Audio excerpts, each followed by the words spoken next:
क्या नितिन गडकरी अब प्रधानमंत्री बनने का सपना देख रहे हैं? क्योंकि चर्चा तो ये चल रही थी कि केंद्रीय मंत्री नितिन गडकरी को बीजेपी का राष्ट्रीय अध्यक्ष बनाया जा सकता है, लेकिन गडकरी ने बता दिया है कि उनकी नजर अध्यक्ष पद पर नहीं बल्कि सीधे पीएम पद पर है और गडकरी ने सीधे पीएम पद पर दावा ठोक दिया है। अब जैसे जैसे 17 सितंबर नजदीक आ रही है, इस बात की चर्चा जोर पकड़ रही है कि क्या मोदी रिटायर होने वाले हैं, क्योंकि संघ की तरफ से ऐसे ही संकेत दिए भी गए हैं। तो इस स्पेशल रिपोर्ट में हम गडकरी के ताजा बयान की बात करेंगे, जिसने सियासत में भूचाल ला दिया है, नई सुगबुगाहट को जन्म दे दिया है। और अब गडकरी के इस बयान के बाद राजनीति के जानकार कड़ियां जोड़कर देख रहे हैं, जिसके बारे में हम अपनी स्पेशल रिपोर्ट में चर्चा करने जा रहे हैं। नमस्कार, मैं हूं अनुषिता। बीजेपी आलाकमान के सामने इस समय कई चुनौतियां हैं। एक तरफ वोट चोरी के आरोपों ने पीएम मोदी की जीत पर सवाल खड़े कर दिए हैं, तो दूसरी तरफ अब संघ और बीजेपी के अंदर ही मोदी को कुर्सी से हटाने की कोशिश हो रही है। दावा तो ये किया जा रहा है कि जब मोदी मार्च में संघ के मुख्यालय उनसे मिलने पहुंचे थे, तब संघ ने मोदी के सामने शर्त रखी थी कि या तो बीजेपी अध्यक्ष अपनी मर्जी का चुन लो या फिर पीएम की कुर्सी, यानी दोनों पर आलाकमान की पसंद नहीं चलेगी। संघ ने साफ साफ बता दिया था, लेकिन इसके बाद भी बीजेपी आलाकमान ने संघ की बात नहीं मानी और बीजेपी अध्यक्ष के लिए संघ की पसंद को नहीं माना, जिससे संघ आग बबूला हो गया। और अब संघ मन बना चुका है कि बीजेपी पर कंट्रोल वापस पाना है तो पहले मोदी को ही कुर्सी से हटाना होगा। और इस बात के संकेत मिले थे संघ प्रमुख मोहन भागवत के बयान से। जब आपको 75 साल पूरे होने पर शॉल ओढ़ाई जाती है तो समझिए कि दूसरों को मौका देने का समय आ गया है, आपको किनारे हो जाना चाहिए। इसके बाद से ही दावा किया जा रहा है कि संघ का इशारा मोदी की तरफ था। यहां तक कि कांग्रेस ने तो बाकायदा इस मुद्दे को तेजी से भुनाना भी शुरू कर दिया था, क्योंकि पीएम मोदी 17 सितंबर को 75 साल के होने जा रहे हैं।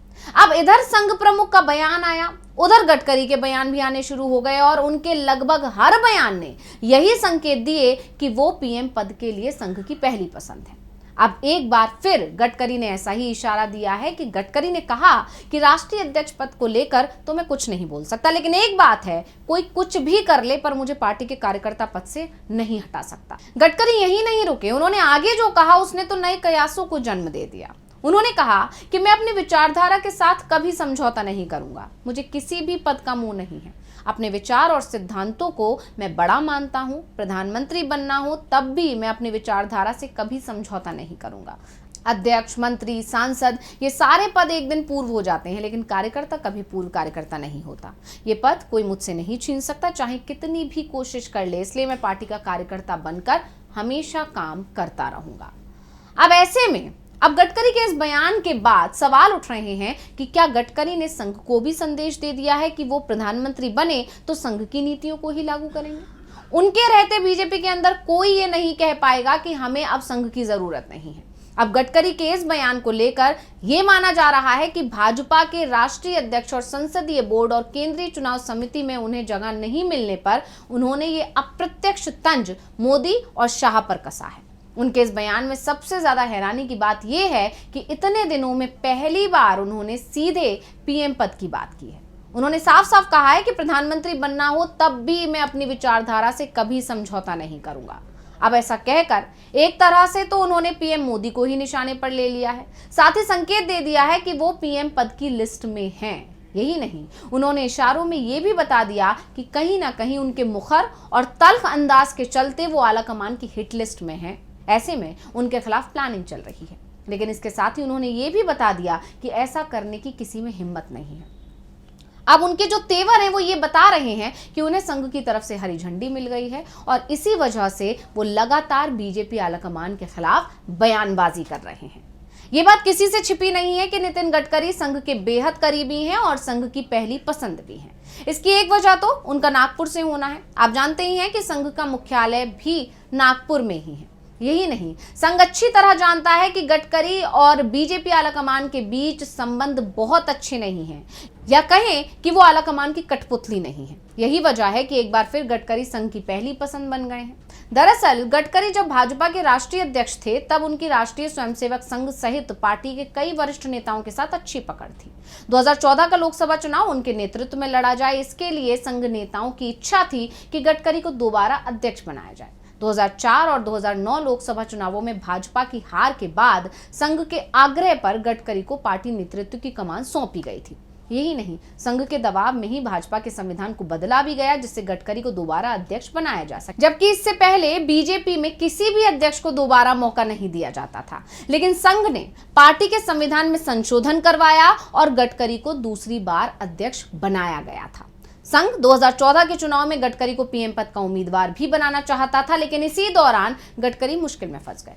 2012 में केंद्र और महाराष्ट्र दोनों ही जगह कांग्रेस के नेतृत्व वाली सरकार थी और गडकरी के खिलाफ केंद्रीय कॉर्पोरेट मामलों के मंत्रालय और आयकर विभाग ने जांच शुरू कर दी। ये जांच गडकरी की कंपनी पूर्ति ग्रुप के खिलाफ शुरू हुई। बीजेपी प्रमुख कथित मनी लॉन्ड्रिंग और जालसाजी के लिए प्रवर्तन निदेशालय यानी ईडी की जांच के घेरे में भी आते दिखाई दिए। इसके बाद संकेत मिलने लगे थे कि ईडी गडकरी को गिरफ्तार भी कर सकती है, जिसके चलते उन्हें अध्यक्ष पद पर दूसरा कार्यकाल नहीं मिल पाया और वो पीएम पद की उम्मीदवारी से भी पीछे छूट गए। गडकरी के पीएम बनने की इच्छा दबी रह गई और समय समय पर वो इशारों में अपनी इच्छा जाहिर भी अब करते रहते हैं। कभी कहते हैं सत्ता मिल जाने के बाद लोग अहंकारी हो जाते हैं। क्या बोले थे गडकरी, सुनिए।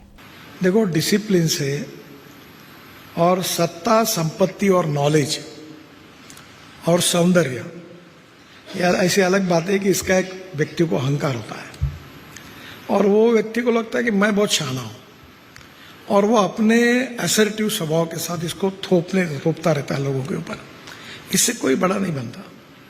तो कभी बताने लगते हैं कि वो अपने तरीके से काम करना पसंद करते हैं और यही वजह है कि वो बीजेपी आलाकमान को खटकते हैं और संघ की पसंद बनते जा रहे हैं। ऐसे में अब गडकरी ने सीधे सीधे ये बता दिया है कि संघ की तरफ से उन्हें संकेत मिल गए हैं, उन्हें इशारा मिल गया है, हरी झंडी मिल गई है और वो पीएम पद पर अपनी दावेदारी ठोक रहे हैं, जिसके चलते बीजेपी आलाकमान भी टेंशन में आ गया है, क्योंकि ये भी माना जा रहा है कि मोदी भी अपना मन तो बना चुके हैं कि अगर उन्हें अपना पद छोड़ना पड़ता है तो वो अपनी कुर्सी अमित शाह को देना चाहते हैं। क्योंकि अभी पिछले दिनों एक एनडीए की बैठक के दौरान पीएम मोदी ने अमित शाह की काफी तारीफ की थी और साफ साफ कहा था कि अभी उन्हें और ऊपर जाना है। मोदी के इस बयान को पीएम पद से जोड़कर देखा जा रहा था। जानकारों का कहना था कि पीएम मोदी ने बता दिया कि अगर वो कुर्सी छोड़ेंगे तो उस जगह पर अमित शाह को बैठाएंगे, लेकिन गडकरी ने बता दिया है कि संघ की पहली पसंद तो वो ही है। अब देखना ये होगा कि गडकरी का सपना पूरा होता है या नहीं। तो स्पेशल रिपोर्ट आपको कैसी लगी, हमें कमेंट करके अपनी राय जरूर दीजिएगा। इसी के साथ मुझे दीजिए इजाजत। देखते रहिए डीबी लाइव। नमस्कार। हमारे चैनल से जुड़े रहने के लिए YouTube पर टाइप करें डीबी लाइव, सब्सक्राइब बटन को क्लिक करें और बेल आइकन को दबाना न भूलें ताकि खबरें आप तक पहुंचती रहें। देखते रहिए डीबी लाइव, क्योंकि यहाँ हैं खबरें लगातार।